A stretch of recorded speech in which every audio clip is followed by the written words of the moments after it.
Hey folks, how's it going? This is Mike, and I'm here to talk a little bit about a DVD that I just watched and recommend it to everyone. And this is a little bit different in the sense that I'm talking about a film that I never knew about until it was recommended by a couple of my YouTube friends.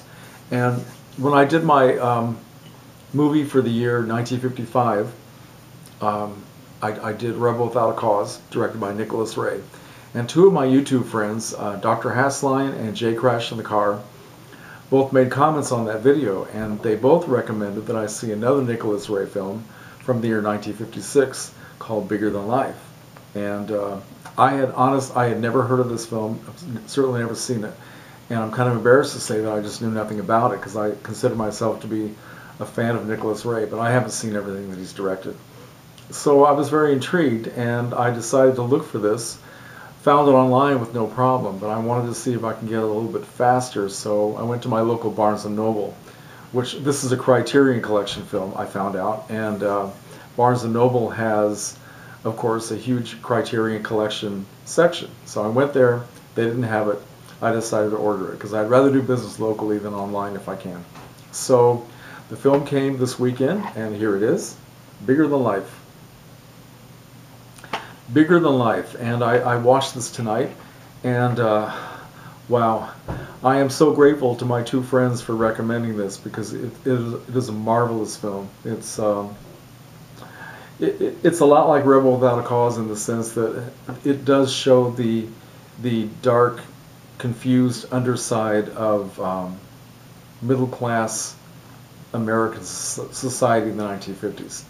And how everything is beautiful and perfect on the outside, perfect colors, perfect houses, perfect clothes, perfect families, supposedly, but then something goes wrong and everything gets ugly and frightening.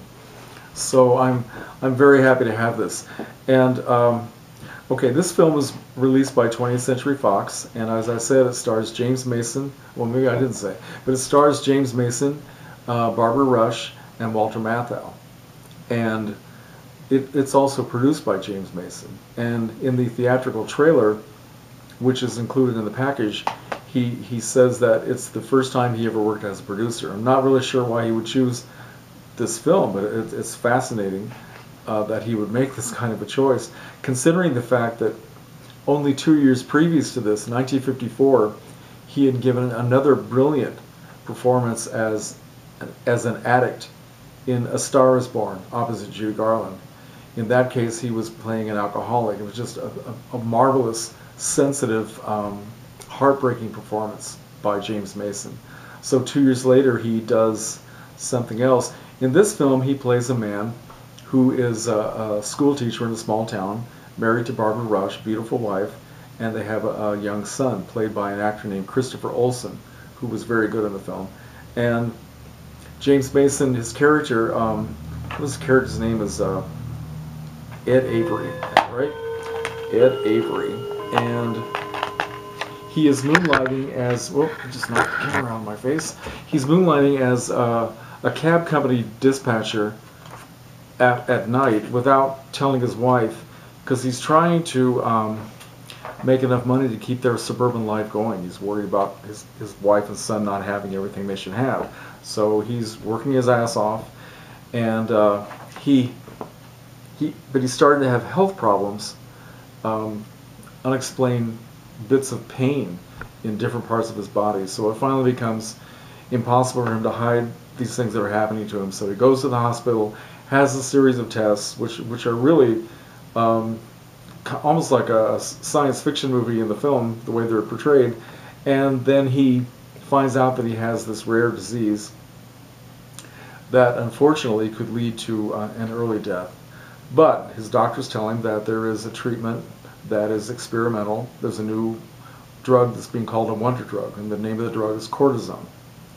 And if he takes this under managed care, it should take care of his pain and perhaps prolong his life. So that's what happens. That's what he does. He starts taking this drug, and at first it does seem to give him back his life. It takes care of his pain, he goes back to work, he feels better than he ever has, and everything looks bright for the future. But there is a downside in that the drug confuses his thinking and he starts, like a lot of addicts, whether it's a prescription drug or an illegal drug, he starts taking more than he should, more than his prescription calls for, and he starts becoming psychotic. And it gets to the point where he is just torturing his wife and his son. His wife is terrified to let this get out of the home because she's afraid that if he's found to be a school teacher with mental problems, that he will probably lose everything. So they try to keep this inside the house, and their home life becomes a nightmare. It turns into violence. And I don't want to give so much of it away that it would ruin the surprises for anyone, because I'm hoping that people will want to see this. It's brilliantly done. It has believable performances by everybody. Walter Matthau is also in the film. He plays another school teacher who is a best friend to both of these people. And the doctors are played by, wait a minute, let's see here. Let's see. Robert Simon and Roland Winters, okay? And as it says, there's a wonderful booklet, an essay, in one of the extra features on the disc, by a critic and video maker named B. Kite. And one of the things that I don't even know if this is a man or a woman, one of the things this writer says is that the doctors are made to look almost like gangsters, like mad doctors in some parts of the film, the way they're lighted and all that sort of thing, and it's fascinating. So I am so grateful to my friends for handing me that. I feel like they gave me this great gift of seeing this film for the first time, and I would like to watch it again, probably many times, but I definitely want to watch it again with the commentary, which is as all Criterion films, this has well, it's loaded with extra features. First of all, a beautiful transfer. It's letterboxed. This film is made with beautiful color and CinemaScope, and let's see, it has a commentary by Jeff Andrews, critic and writer. It has a documentary called A Profile of Nicholas Ray, an interview with Nicholas Ray that was filmed in 1977.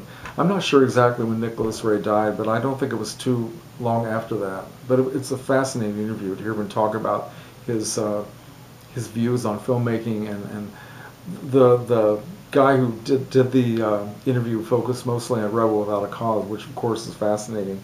Then there's another video with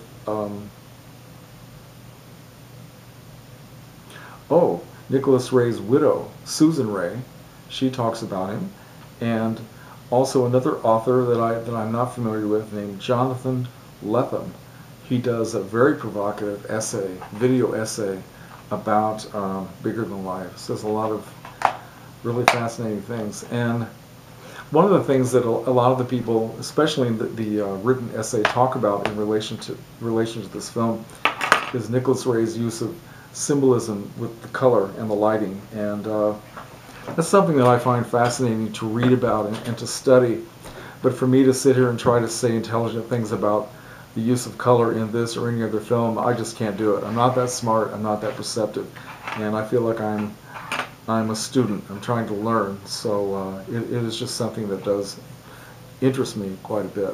So anyway, I don't know what else I can say about this movie except that once again, to my two friends, DrHasslein and Jcrashinthecar, thank you so much for turning me on to this, because I did not know anything about it, but I do feel like you give me a great gift. So now I'm passing it on to everybody else.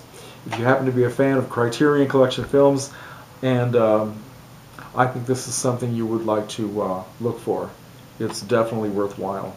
A great piece of American cinema from the year 1956. And I'm going to put links below to the channels of my friends DrHasslein and Jcrashinthecar. Please go check out their channels, because both of them do really interesting things on YouTube. DrHasslein has, I think at last count, he has something like 320 videos, mostly film reviews. He talks about films I've never heard of before, and he also talks about his collection, his collectibles, and it's really fascinating and a lot of fun. And Jcrashinthecar not only does film reviews, but he does social commentary and right now he's sort of in the middle of a series he's been doing of his favorite 200 films of all time, and he's doing them in increments of 10. So, and again, he talks about films, many that I'm totally unfamiliar with. So I'm learning a lot. His videos are visually interesting, and he's almost like a professional critic. So these are two guys that you need to get to know, and I think you'd be happy if you visit their channels. So anyway, thank you very much for watching. Comments are always welcome. If you know something about Bigger Than Life, please let me know. I'd like to hear it. See ya.